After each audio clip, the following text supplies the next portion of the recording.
Hello, and welcome to the All Things Narrative podcast, where we explore the relationships between the stories we love and the stories we live. I'm your host, Derek Hatch, and let's get started. All right, welcome back. It's August. It is a new month, and of course, at the top of the month, we have a special guest joining us, which I am going to introduce to you in just a moment. In the meantime, I want to say I hope all of you are doing well out there. Thank you so much for checking out the All Things Narrative podcast. And I hope you've been having fun, over these last months as we've just been getting the podcast going. And if you've been really enjoying this, I'd love for you to leave a review. Just let us know your thoughts. We'd love to hear from you. Feel free to reach out and say hi. And of course, subscribe so that way you never miss a new episode, because we got some exciting episodes coming out this month that I wouldn't want you to miss. Also, if you want to learn more about what we do at All Things Narrative besides this podcast, if you want to learn more about our coaching that we do or our workshops and classes that we offer, as we're heading into the fall, we're looking to get some more classes and workshops going with adults, with youth. And so feel free to go to allthingsnarrative.com, check those out, and reach out if you are interested in learning how to better tell your story, whatever that story is. And if you need an outlet and a place to just kind of reflect and to dig deeper, to cultivate storytelling skills, whatever it is that has to do with story, All Things Narrative has you covered. And of course, we are talking about the stories that we live today as we talk about our guest here, and the wonderful story that his life tells. So let's get started.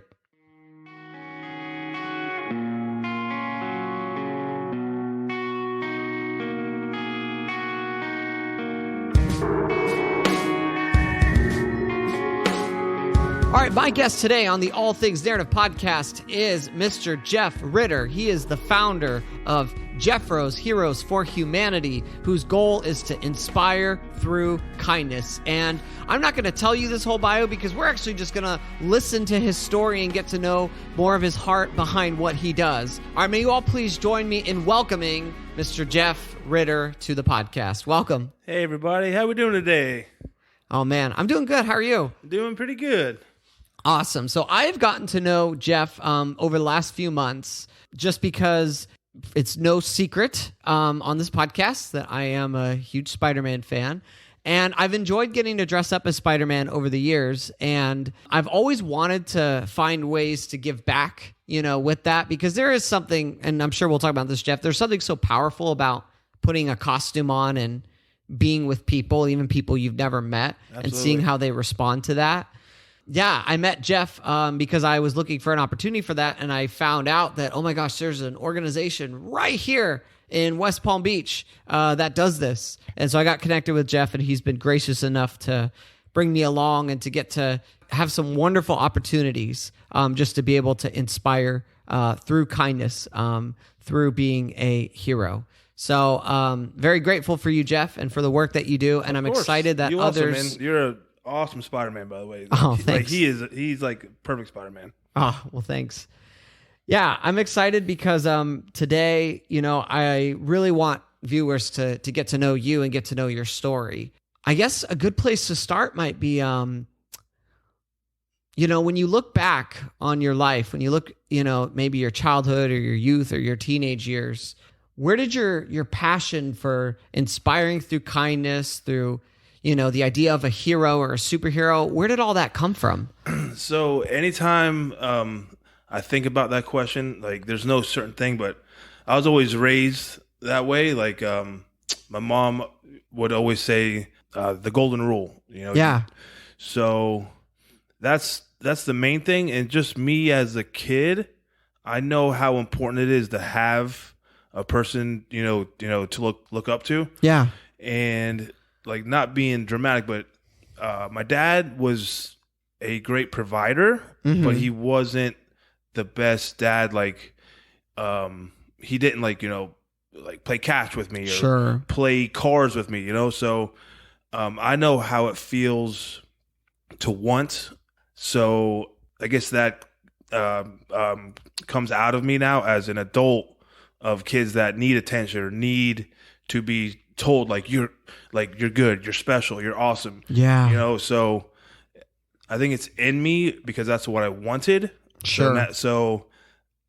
I can look at a kid or a child and see it in their eyes, where kids just want to be accepted. Yeah. And kids just want to feel safe and loved. So, so where it came from for sure is I was raised that way. I was raised in church. I was raised to, help the weak, help the sick. Yeah. Kind of thing. So that's, I think, where it stemmed from. Yeah.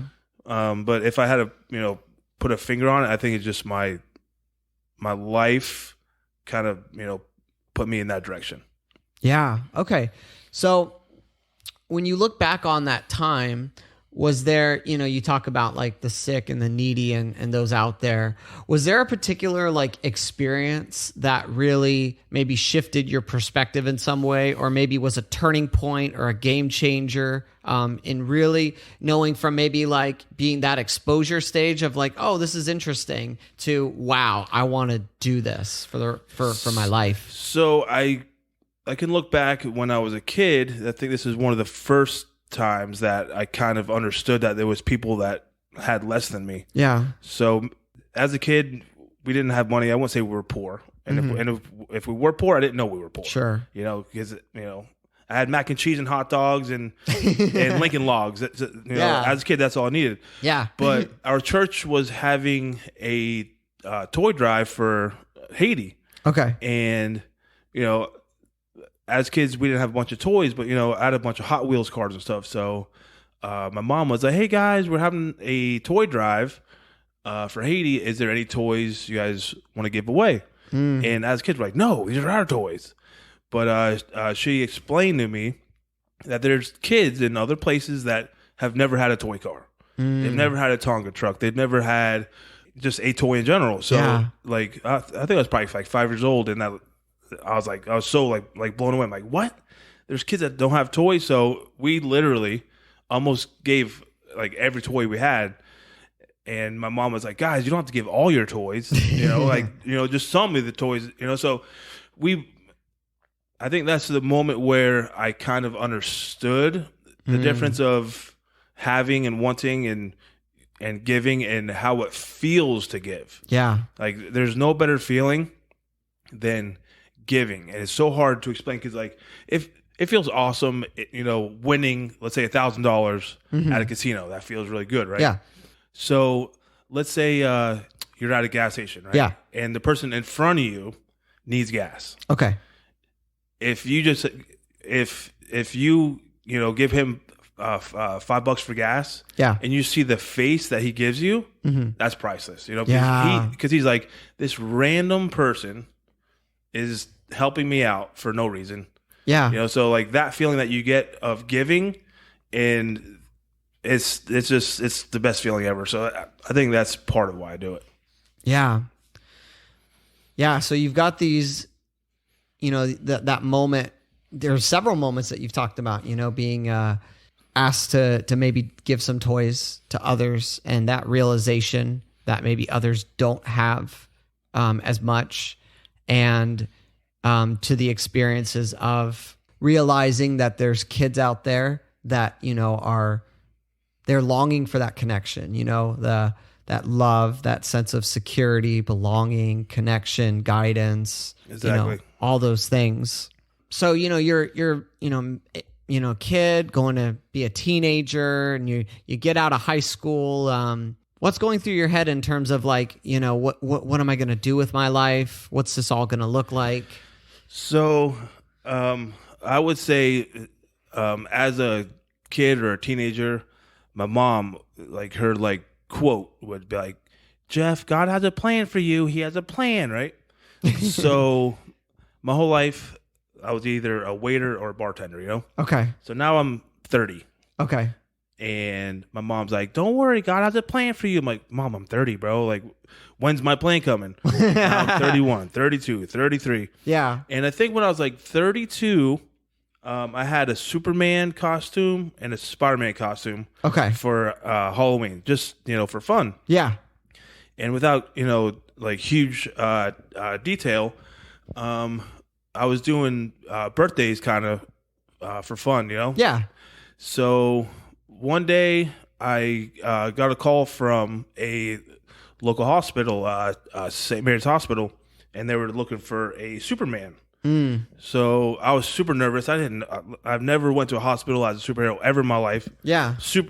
I won't say scared, it's more like nervous. I have no idea who, what, where, when, why, where to stand, where to do, whatever.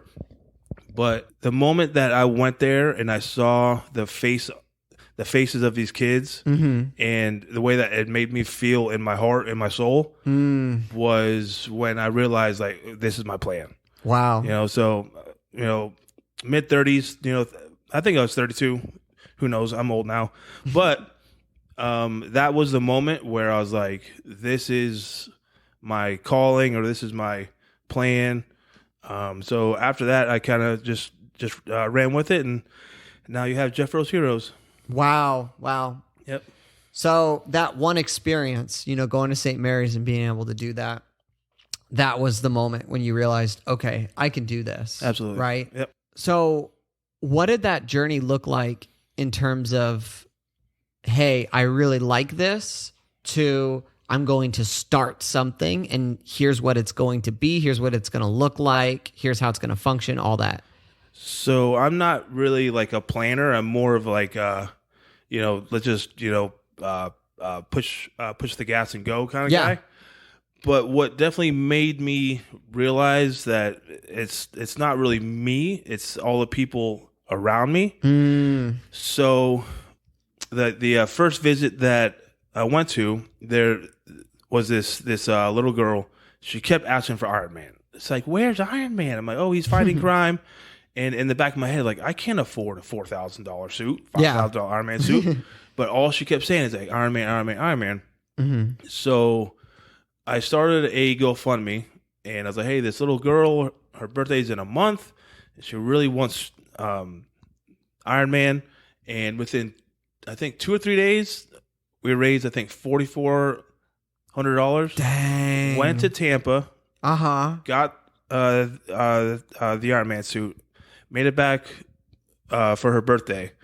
And that was also like a moment in my life where I was like, it's not really me, planning and making stuff happen. It's kind of, it's your, not your network, but the people around you, and just literally just, putting your foot out there and saying, let's do this. We're going to make it happen. And if it doesn't, then okay, it sucks. But just doing it, just, you can make things happen as long as you just try, So.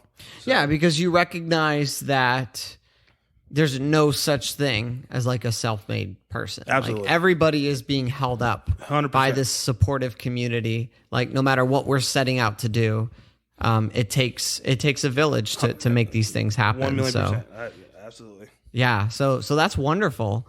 So you're doing the GoFundMe and you're raising. Did you do more GoFundMes after that for other endeavors? Yeah. So I mean, there's been, I'll say, dozens of times where usually it was for kids, but I've had coworkers that like had cancer.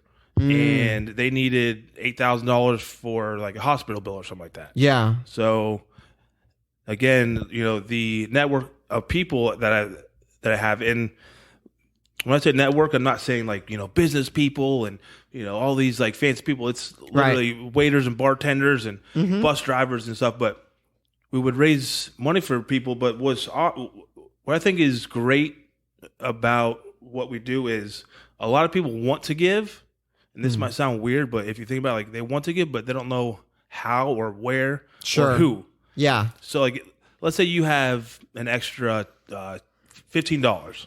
Yeah. You're going to feel weird walking up to like a homeless guy or a person that looks like they're needy and go, hey, bud, here's $15. Like, sure. It's awkward. It's weird. And you don't really know how to go about it. Right. But if you see like a person like me, for example, where, it's only $15, but if it's you and 15 other people doing that, now I can change a person's life through you. And then you can be a part of that change, even though it's not like, here's $1 million. You're still part of a change. Yeah. I think that's why a lot of people feel, I guess, comfortable or compelled to help Jeffros because they see what we do like firsthand. There's pictures and videos of like of us helping people, and they go, "Wow, this like they actually take my $15 and help this person out," and they see it right in front of their eyes. Yeah, you guys do a great job at keeping people up to date on what you're doing. Mm-hmm. Lots of pictures, lots of like social media. And it's great because I think that's key is to invite people into the story of what you're doing. Exactly. Yeah. So what did the transition into a nonprofit look like establishing that, and what was that all like? This might sound funny. I mean, it's not like haha funny, but after doing, GoFundMe's for 10 years, your friends kind of feel tapped out. Like, sure, oh, Jeff's starting another GoFundMe for Tim Smith or Frank Thomas, So after a while, your friends are kind of tapped out. So, I was like, how can I help fund this charity without asking my friends for money? Right. So, I was either driving by a Goodwill or I was in a Goodwill. Okay. And I was like, this place is like a machine. Yeah. Like a person walked in, like this happened. Like the person walked in with a TV. Mm-hmm. It's like a 30-inch TV. They gave it to Goodwill. Yeah. And I literally saw them price it and sell it in 3 seconds. Wow. So I was like, dude, these people literally just... they get stuff, sell it, boom. So I was talking with my friend and partner of mine, Joey Lenz, where I was like, hey, let's start our version of a Goodwill that's local and small and helps, the people in our area. Yeah. And, we talked about it. We brainstormed. It took us, a couple years to actually do it. Yeah. But that's where it stemmed from is like, we're like, let's help people without counting on just our friends and family. Sure. So that's kind of where it came from. Yeah, and so that's where you opened the Heroes for Humanity store. Exactly. Yeah. So with the store, what's that journey like in terms of like trying to find a space? Like, how did you go about finding the right space? How did you start to get donations in? So how we very first started is we rented one storage unit. Okay. That's it. It's just a storage unit. And our goal was to get stuff and sell it on Facebook Marketplace. Okay, yeah. So we posted on Facebook like, hey, we're starting this new venture. We're looking for household items, furniture, blah, blah, blah. Mm-hmm. Within one day, that unit was completely full. Wow. Like full. From your network or from people beyond? Our network. Okay. So then the second day, we woke up in the morning like we needed another storage unit. So wow, we went rented another one like right next to it, and that one the second day full. So the hard thing with storage units, when you're selling stuff, it's you have to have people meet you at a storage unit, right? Which is kind of awkward. Like, sure. Hey, meet me this unit, and then you have stuff in it, so you got to take everything out. Yeah. So it was a hassle, kind of a pain in the butt. So at one point we had, I think, 9 storage units. Mm. And if anybody on this podcast knows how much storage units cost, they're like $300-$400 a month.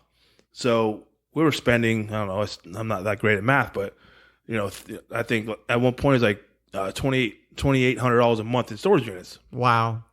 So we were doing decent, and then we found like a little spot. It was 2,600 square feet. It was an old transmission shop. Okay. So it wasn't like right on the road. It's kind of off in the cut. But we got that going. We were doing pretty good. But it was just not really a thrift store because it was kind of off in the cut. It felt almost like a garage sale. But it was fun. And then we kind of outgrew that. And we found a bigger place on a military trail just north of the rapids, and it's like 9,000 square feet. So we found that place. We got a decent deal on it, and we're like, okay, well let's like do it, Yeah. So right now we've been there for almost 2 years. Okay. we're getting by. We're doing pretty good. So almost 2 years. That means, was that 2020 that you got in there? Yeah, which was like full blown, like when like so. It's when COVID was like full blast. Wow. It's like everywhere was closed. Even they closed down the Goodwills. So it was kind of a blessing in disguise because as a small business, we had to stay open. Like, dude, like, yeah, you needed to. Like, I don't care what, like, hey, close down. Like, we can't because if we do, we're going to go bankrupt. Right. So the local news actually did a story on us. They're like, hey guys, if you have anything that you guys want to donate, Jeffro's Heroes is open. So that month we were getting more donations than you ever seen in your life. Wow. I mean, like trucks were coming in like, hey, you guys want my stuff? COVID, I won't say was a blessing, but it wasn't a curse because it was only us open, Yeah. So it's like, hey, every other place, you got Salvation Army, Goodwill, all these places are closed. And like, hey, we're still open. So yeah, we've been pushing through. Yeah, well, and your location is so strategic too, because there's a good amount of thrift shops in the area, which a lot of people might at first glance think, oh, like you're next to a lot of competition, but it's like actually, like people like me who love thrifting, we like to find like a hub, like an area where there's a lot of them, and you just hop one to another. It's like we call it as a joke, thrift store row. Yeah, there's like 4 of them all in one line. So yeah. And it's cool because it's like people aren't going to be more inclined to go to a thrift store if they're all in a group like that. Exactly. And you're like right by the rapids, as you said, which is like a huge water park here in South Florida. So it's like you can imagine just driving and being like, oh, that looks like a cool store. Mm-hmm. It's got like superheroes in the window. Like, let's stop there, on our way home.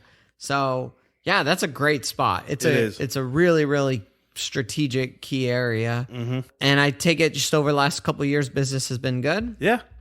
Like right now it's summertime, so it's kind of slowing down, but in like the next month or so, we'll start pumping. Yeah. For sure. Yeah. Is it when the people from the Northeast start coming in? Exactly. Yeah. The snowbirds. We love them and hate them, right? Yeah. So, okay, cool. So it sounds like the thrift store is what keeps, the initiatives of being, the heroes and going into these spaces. Exactly. Yeah. You mentioned a lot about like networking. Is that true also for the different places that you go into dressed as heroes? Is that's just a lot of networking over the years and building relationships? Yeah, like so we first started at St. Mary's, and then right behind St. Mary's is Quantum House. Yeah. And then right next to Quantum House is the Paley Institute. Mm-hmm. So like those places talk with each other about, hey, there's a charity, Jeffro's Heroes. They do a great job. You should call them. So yeah, like each place you go, it kind of opens their eyes. Like, wow, these people do make a difference. Yeah. Like this place is really cool. So the answer is yeah. Like every place that you go, they kind of help you out. But hey, if you want, you can call this place and this place. So yeah, yep. That's pretty much the rundown. Yeah, and so fast forward to now. We're in mid 2022, and what do you kind of see on the horizon for Jeffro's Heroes? We pretty much want to do what we're doing right now, just a little bit more. So like we, every month we feed all the kids in the family at Quantum House. Mm-hmm. We try and do one visit a week thing, but we kind of want to, supercharge it and do like, 2 a week and feed the Quantum House or certain people like, once or twice a month. Our goal is basically what we're doing now, just supercharged, Yeah, for sure. Building the network, sending out, making a difference all across the community. Exactly.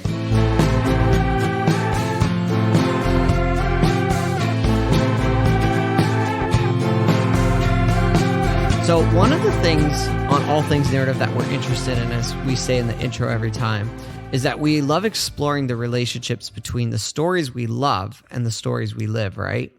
So one of the things that's really fascinating about what you're doing is that we are essentially taking stories that people love, or as I've shared on here in other episodes, these are like our modern myths, these superheroes, and we're taking these and we're embodying them.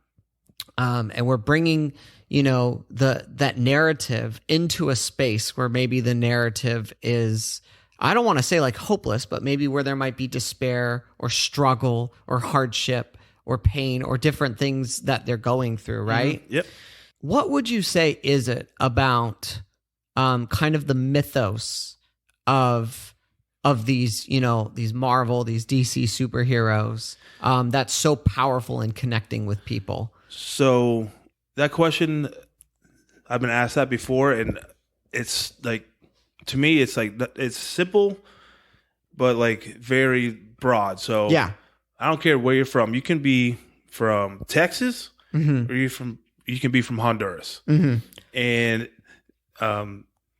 if you're sitting in a room and you see Batman walk in, mm-hmm. or Spider-Man walk in, it's automatically, you could be a kid or a grown man, and you get excited. Yeah, like, Batman's here, dude. Yeah, or Superman's here. It's something about superheroes that are exciting. Yeah, and be deep down inside, like, you want to be that. Like, you want to be able to, not be a superhero, but I feel like, and this might sound weird, but as a human, mm-hmm. I won't say we're weak, but we're fragile, right? Yeah, that's a good word. So I think as humans, we're always craving to like protect people. Yes. So when we look at a superhero, whether it's the Hulk or Superman, like, we want to be able to help people, mm-hmm. but I think it's our human nature to like be cautious of yourself, because you don't want to be hurt. So we see ourselves in superheroes what we wish that we were, and then as kids, when kids look at their at their hero, whether it's Batman walking in or Spider-Man, they see what they want to be. And when that superhero walks up, here comes, Spider-Man, and he's like, "Hey, bud, like, you're awesome." Like, they believe it because that's their hero telling them that they're good or better or strong, or so it's definitely, I compare it to as a adult, whether it's your favorite celebrity. So let's say you're a singer, mm-hmm. and I don't know, Whitney Houston or Mariah Carey mm-hmm. walks up to you and goes, "Susie, you have the best voice I've ever heard in my life." Mm-hmm. You will never forget that, ever. Yeah. Because the person that you look up to as a singer or a rapper or an actor or whatever, if they look at you right in the eyes and they say, "You are this," or "I believe that you will be something," or "I believe that you are this," then it strikes you different in your heart than if it's just your mom or your dad or your neighbor saying something to you, because it's a person that you look up to, taking 5 seconds out of their life to tell you what they see in you. Yeah. Yeah. When you put on, a costume, because you've put on many characters that, throughout the years, mm-hmm. is there, it could be conscious, it could be subconscious, but do you ever think okay, when I go out as Superman today, or when I go out as Batman or Deadpool or whatever, this is what I'm embodying. These are the values, the human things that people are going to gravitate towards. So I haven't really thought about it until right now. I think when I dress up, I don't think about it, consciously. I think I say what I would want to hear. Yeah. So I would say that there's a difference between sympathy and empathy. Mm-hmm, mm-hmm. So I would say sympathy means that I feel sorry for you. Yeah. Empathy is like, I feel your pain, or I've felt your pain before. Yeah. Or at least that's how I see it. Yeah. So in the hospital, I'm not sympathetic. I'm empathetic. Mm-hmm. So with the kids, I don't walk up to them like, "Hey man, are you okay?" I don't ask them if they're okay.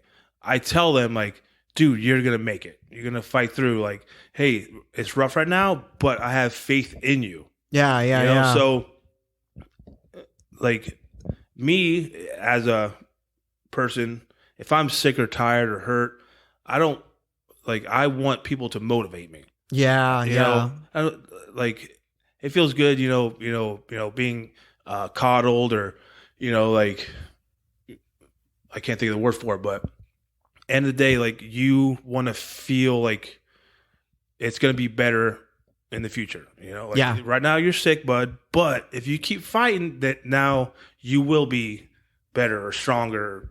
So yeah, I guess that's Yeah. You're inspiring them to keep going. Exactly. And to push. Mm-hmm. Which is, sometimes that's what we need in those moments. Because, yeah, as you said, if you have somebody that you care, that you look up to, and they say it to you, even if it's something that you've heard 1,000 times from your parents and your loved ones or whoever, being able to hear it from that person, it's like, you remember. Mm-hmm. And it was like the first time I went with you to Quantum House, and there was a little girl, I won't say her name on here, but the little girl, and, she was very sweet, talked to her for a bit. And then when I went with you to the Paley Institute recently, she remembered me. Yeah, that was real cute. And she's like, that. You brought me pizza, Spider. And I'm like, wow, like yeah, absolutely. That stuff just hits you. Do you have like a particular experience you had in a costume with somebody that was just very moving or meaningful to you? I mean, I've had thousands, but yeah, one thing that and it's not intentional, but I think I've always done this, is every visit I do, I won't say there's a favorite kid I have, but I make it a point where, like, when I walk in a room, yeah, let's say there's 30 kids, sure, and 25 of them are like jumping on me and poking, like, "Hey, Superman's here!" But it's not on purpose, but I always see the one kid in the corner that's too shy or too afraid to talk to me, and I make it a point to, at one point, only talk to that one kid. Yeah. Like, hey guys, 1 second, and not point that kid out, but only talk to that kid. Yeah. And even take 2, 3, 4, 5 minutes, because those are the kids that they can be not ignored, but you have to make it a point to reach kids, because not all kids have the ability and the courage, I guess, to talk to their hero. Yeah. So I've always, I guess, been that way, where I won't say like the weak, but the kids that are shy, I make it a point to take that out of them, Yeah, yeah. Well, you find a way to meet them where they're at, because you never know what they're going through. Exactly. And you never know why they might, be back or shy or whatever. Mm-hmm. So now, did you grow up with this sort of, love for superheroes, and did you read comics or watch cartoons? So, I wasn't really a comic book reader, but I loved the Spider-Man cartoons. Yeah. X-Men. I mean, I think it was like Friday morning it would come on. Saturday morning. Yeah. Oh, yeah. I mean, I was addicted to that. Yeah. So, and then my dad, he was a collector, and at one point he had a whole bunch of comic books. So I think that was like one bond that we had. Yeah. I think that's where that stems from. Yeah. And it's just fun. Like, I mean, there's nothing more fun than acting like you're Nightcrawler or Wolverine on a trampoline. That's kind of. Yeah. So as a kid, I've always always was a fan of superheroes. Yeah. And did you when you dress up now, do you have like a favorite that like if they're like, hey, just send anybody, and you're like, okay, great, this is who I want to go as? I do, and I think some places kind of, might think it's weird, but my favorite is Deadpool because, he's wearing a mask, so you're a full blown character. I feel like with a mask on, right? Like if I'm Superman, I can pull it off, but I'm not Superman from the cartoons or the movies. They see Superman, but when you're Deadpool or Spider-Man, you are that character because it's just a suit. Yeah. So it's the most fun, I feel like, Deadpool. Mm-hmm. I like Batman, but it's so hot. So yeah, and it's the eyes. We've talked about that. You can't see nothing. It's can't crazy. see nothing out of that. So I love being Batman too. It's like super cool, but it's uncomfortable. Yeah. For sure. Yeah. Well, I can imagine as Deadpool, it's like you got to be really quick. Yeah, and witty. Exactly. And like you can be way more goofy when you're Deadpool. Yeah. Like if you're Superman or Captain America, you're like, hey guys, how you doing? Like you gotta be a little more stiff, yeah. If you're Deadpool, you're a goofball, Well, it's amazing, like when you put on the mask, you could think of that like in the comics, like, oh, they put on the mask and like, they're quipping and make a joke. And I'm like, oh, this is actually like real. Like when you like psychologically, when you put this on, you really kind of let loose 100%. And you're a lot more comfortable. It's really interesting. Well, it's kind of like this might sound like weird, but it's like you're hiding in plain sight. So yeah, you are yourself. Yeah, but it's not your face. You're a character. Right. You're not Jeff. You're not Derek. Like you are Spider-Man. Right. Like you are that guy. And when people look at you, they don't see Derek. They see Spider-Man. Right. It's super cool. So. Yeah, and it's weird because it's almost like I'm sure you felt this too, but it's almost like when you're connecting with somebody in the suit, it's almost like therapeutic for them. Absolutely. Because it's almost like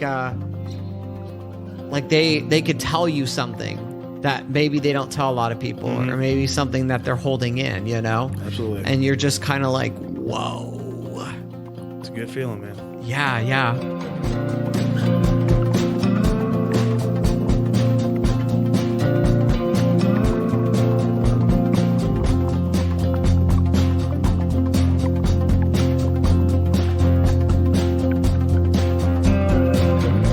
So as we're starting to kind of to wrap this up,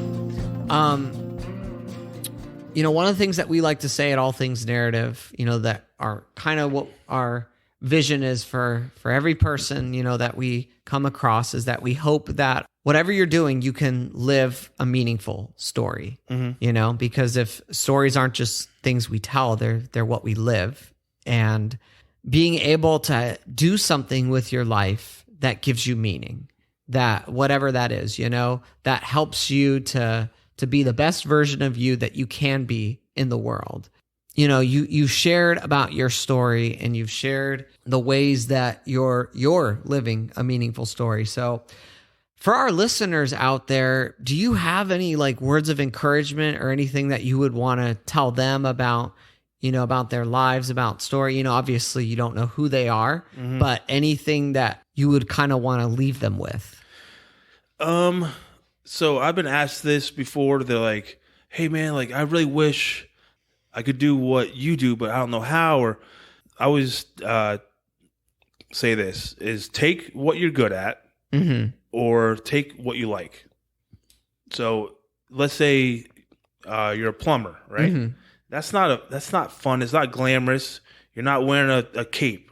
Mm-hmm. But if you take what you're good at, you're a plumber, and once a month, once a week, once a year, take your skill and help somebody. So there might be a person in need that they need a new toilet. Right? Yeah. And this sounds petty, but if you have an extra toilet and that skill, you can bless somebody with your skill. Right?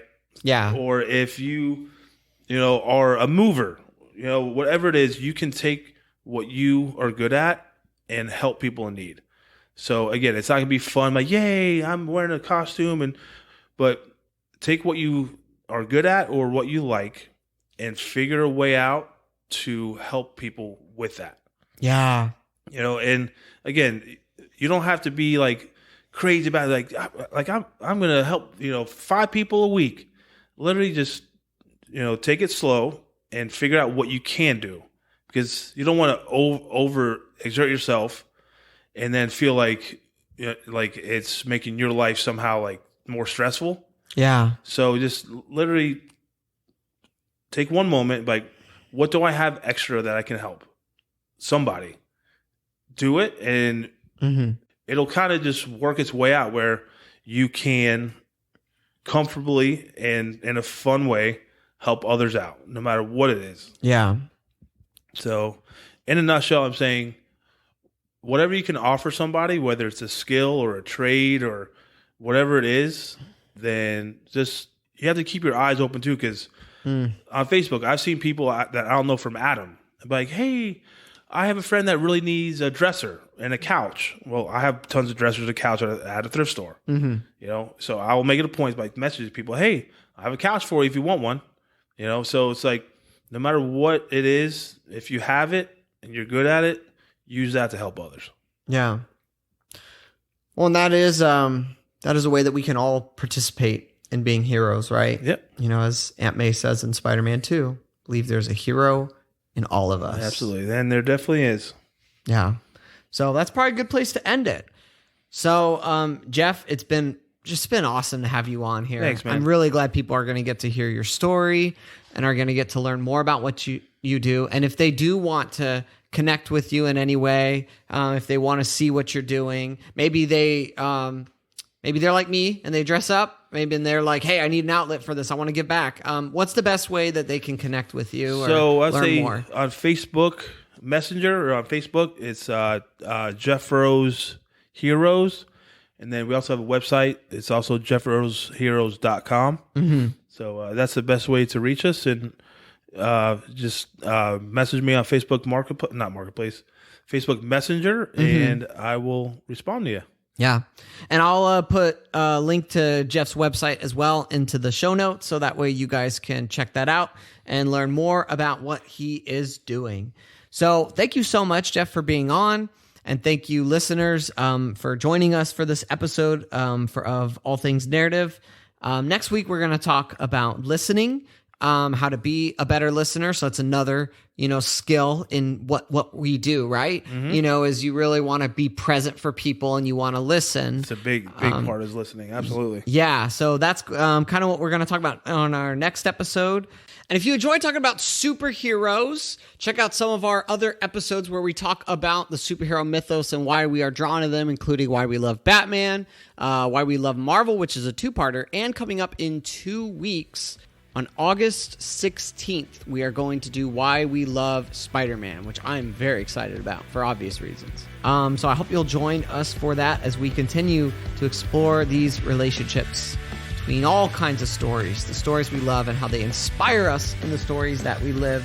And that is exactly what Jeff is doing here at Heroes for Humanity. So thank you again for being here, and join us next week for another exciting episode. And until then, this is your friendly narrative practitioner saying, take care and go bless someone. Go be a hero to someone today.